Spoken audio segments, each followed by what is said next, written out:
तो दोस्तों कैसे हैं आप और कैसी चल रही है आपकी trading. Welcome to the channel Fin Talk with Ashutosh.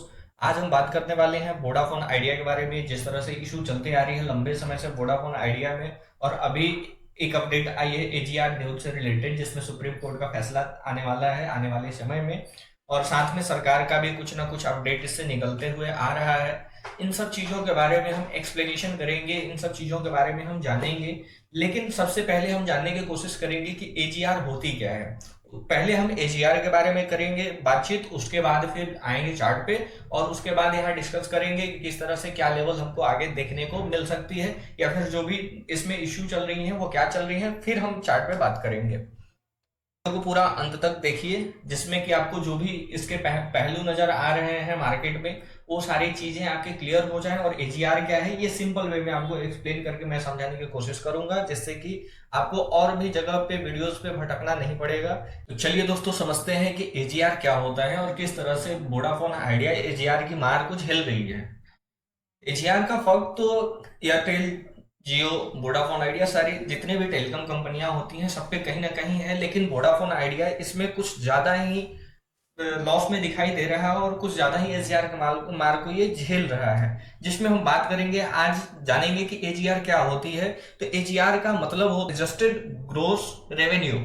इसका मतलब क्या होता है, मैं आपको ये चीजें एक्सप्लेन करता हूँ, फिर ये चीजें आपके लिए बहुत ही ज्यादा हेल्पफुल हो जाएंगी और आसान हो जाएंगी कि आप किस तरह से इसको मार्केट में ट्रैक कर सकते हो, और जो भी न्यूज आती हैं आप खुद से इसको जान के समझ पाएंगे।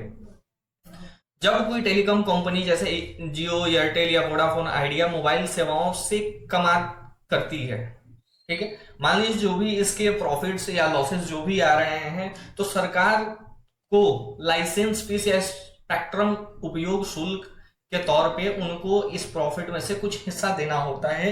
ये उनका एजीआर मतलब एडजस्टेड ग्रॉस रेवेन्यू पर आधारित होती है। यानी एजीआर जो है वो टेलीकॉम कंपनी की कमाई का वो आधार है जिस पर सरकार टैक्स या फी वसूल करती है। ठीक है, इन सब चीजों को हम लोग जान गए कि एजीआर क्या होती है। सिंपल सा वर्ड में, कोई भी कंपनी है जैसे जियो, एयरटेल, वोडाफोन, अगर वो किसी भी तरीके से अपना कमाई करती है और कमाई के बाद उसमें से जो भी शुल्क आते हैं, स्पेक्ट्रम उपयोग शुल्क जो भी आता है, लाइसेंस का जो फीस आता है, उसमें सरकार को कुछ हिस्सा देना होता है। टैक्स या फीस की वसूली जो सरकार करती है उसी को एजीआर कहा जाता है। एजीआर को लेके विवाद कैसे शुरू हुआ उसके बारे में आइए जानते हैं कि विवाद में क्या हो रहा है और किस तरीके से ये विवाद शुरू हुआ। इनमें जो टेलीकॉम कंपनियां हैं इसमें एजीआर को लेके किस तरह से विवाद शुरू हुआ उसके बारे में हम डिस्कस करते हैं। यहाँ पे ये दिख रहा होगा कि विवाद कैसे शुरू हुआ। कंपनियों का कहना था कि एजीआर में सिर्फ कोर टेलीकॉम रेवेन्यू को दर्शाया जाए या उसको इंक्लूड किया जाए, जैसे डेटा कॉल डेटा या एसएमएस, इन सब चीजों से जितनी भी प्रॉफिट आ रही है सिर्फ और सिर्फ एजीआर में उन्हीं को रखा जाए। लेकिन सरकार कहती थी कि एजीआर में सभी तरह की आय शामिल होगी, जितनी भी तरीके से आप कमाते हैं, चाहे वो रेंट के थ्रू आप प्रॉफिट जनरेट कर रहे हो, या इंटरेस्ट के थ्रू, डिविडेंड के थ्रू, या फिर हैंडसेट सेल्स वगैरह से भी अगर आपको कहीं ना कहीं से प्रॉफिट हो रहा है तो इस पे आपको एजीआर से रिलेटेड फी या टैक्स आपको गवर्नमेंट को देना पड़ेगा। इसमें कंपनियों का बकाया बहुत बढ़ गया, क्योंकि नॉन टेलीकॉम कंपनी जो इनकम जो है, कंपनी का जो नॉन टेलीकॉम इनकम जो है वो भी इसमें जोड़ दिया गया, जो कि एक तरीके से कहा जाए कि यह सरकार का मनमानी था या सरकार का ये गलत कदम था, जिसके तहत बाकी जितनी भी टेलीकॉम कंपनियां हैं, बहुत सारी टेलीकॉम कंपनियां तो बंद हो चुकी हैं जियो के आने से। बट इसमें क्या है कि जो ये सरवाइव कर रही हैं कंपनियां, जिसमें कि सबसे मेन निकल के आता है वोडाफोन आइडिया, उसको एक बहुत जोर की मार पड़ी एजीआर की, जिसके वजह से उसका संभालना मुश्किल हो गया। तो नॉन टेलीकॉम इनकम जो है गवर्नमेंट ने उसको जोड़ दिया और उस पर भी उसने टैक्स लेना शुरू कर दिया। अब इसमें गवर्नमेंट का ये जो फैसला था, इस फैसला के बाद वोडाफोन आइडिया तो मार झेल ही रहा है। इसमें साथ साथ सुप्रीम कोर्ट का जो फैसला आया 2019 में, वो थोड़ा सा चेंजिंग था कि वो या तो हित में हो सकता था टेलीकॉम कंपनियों के या सरकार के साथ में था।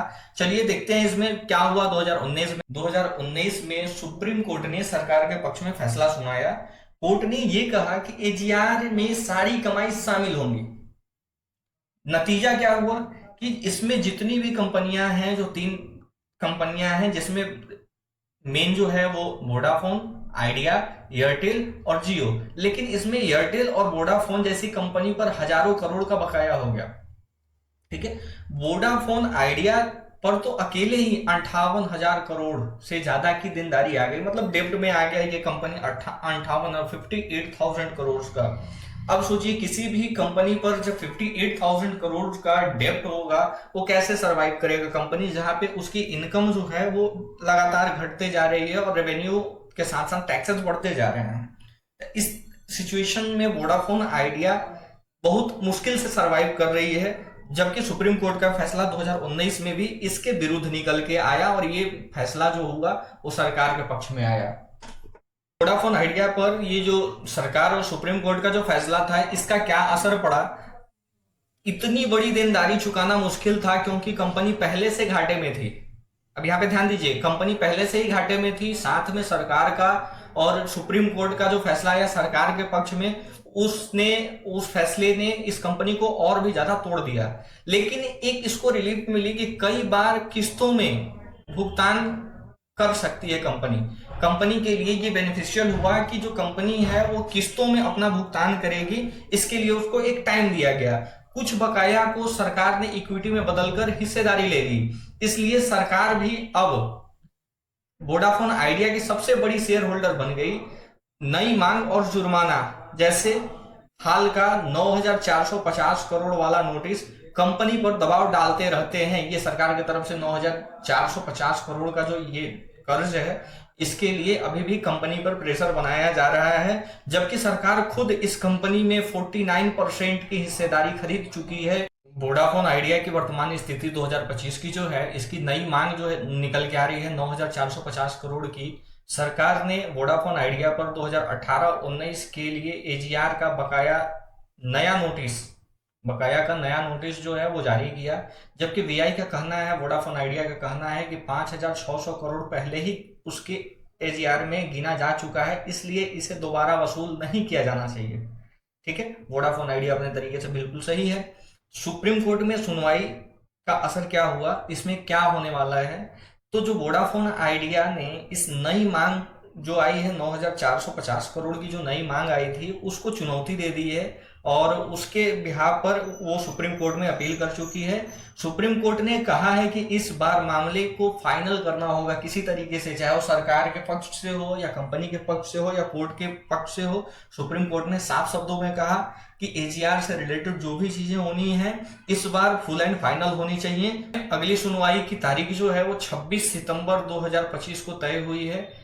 इस 26 सितंबर 2025 को हमको बहुत ही बड़ा इवेंट देखने को मिल सकता है, या बहुत ही बड़ा एक खास दिन देखने को मिल सकता है वोडाफोन आइडिया के पर्पज से, क्योंकि अगर सुप्रीम कोर्ट का फैसला जो आया वोडाफोन आइडिया के खिलाफ आया तो शेयर में एक अच्छी खासी गिरावट हम लोगों को देखना पड़ सकता है। अगर इसमें सुप्रीम कोर्ट ने वोडाफोन आइडिया के हित में या फिर उसके पक्ष में कुछ फैसला दे दिया तो इसमें हमको एक अच्छी खासी रैली देखने को मिल सकती है आने वाले समय में, क्योंकि अब वोडाफोन आइडिया का फेवर कहीं ना कहीं सरकार भी कर रही है, क्योंकि सरकार खुद इसमें 49% स्टेक होल्डर का काम करते हुए नजर आ रही है। इस फैसले में सरकार की भूमिका क्या होने वाली है उस चीज के बारे में हम डिस्कस करते हैं। सरकार ने कोर्ट को साफ साफ बताया है कि जो वोडाफोन आइडिया की याचिका है, जो सुप्रीम कोर्ट में इसने याचिका दायर की है, उसका कोई भी विरोध सरकार की तरफ से देखने को नहीं मिलेगा। मतलब सरकार भी चाहता है कि बीच का रास्ता कोई निकाला जाए ताकि कंपनी पर बोझ कम हो और टेलीकॉम सेक्टर को राहत मिले। जब खबर आई कि सरकार विरोध नहीं करेगी तो वोडाफोन आइडिया के शेयरों में तेजी आई और सितंबर 2025 में लगभग 33% का उछाल शेयर में देखने को मिला।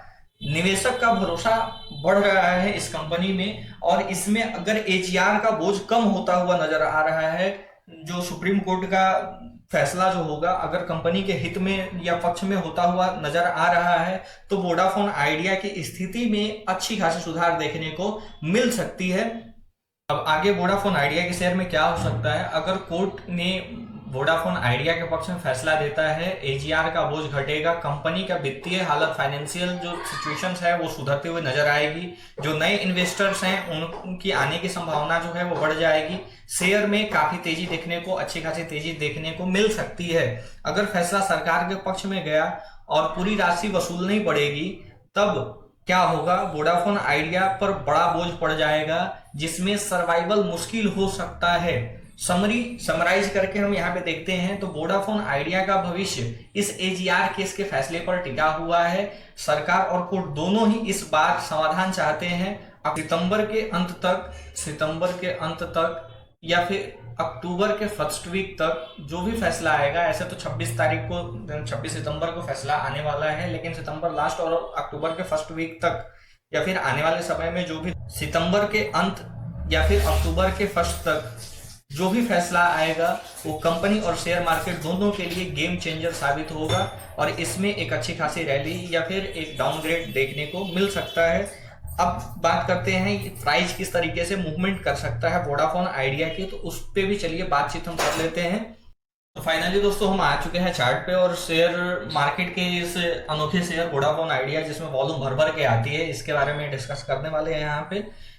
ऐसे तो वोडाफोन आइडिया न्यूज के भी यहाँ पर इसमें जो भी रैली हमको देखने को मिल रही है और न्यूज के भी यहाँ पे मिल रही है, इसमें कोई स्ट्रॉन्ग मोमेंटम देखने को नहीं मिल रही है, क्योंकि एक रेंज में फंसा हुआ मार्केट दिखाई हमको दे रहा है। वोडाफोन आइडिया का जो शेयर है वो तकरीबन 6 रुपया से लेके 8 रुपया, 8.5 रुपए के लेवल में फंसता हुआ दिखाई दे रहा है। लेकिन ये पिछले सेशन में ये 8 रुपया 40 पैसा का जो इसके लिए छोटा सा रेजिस्टेंस था उसको तोड़ने का इसने कोशिश किया है, बट फेल रहा, उसके नीचे ही क्लोजिंग दी है।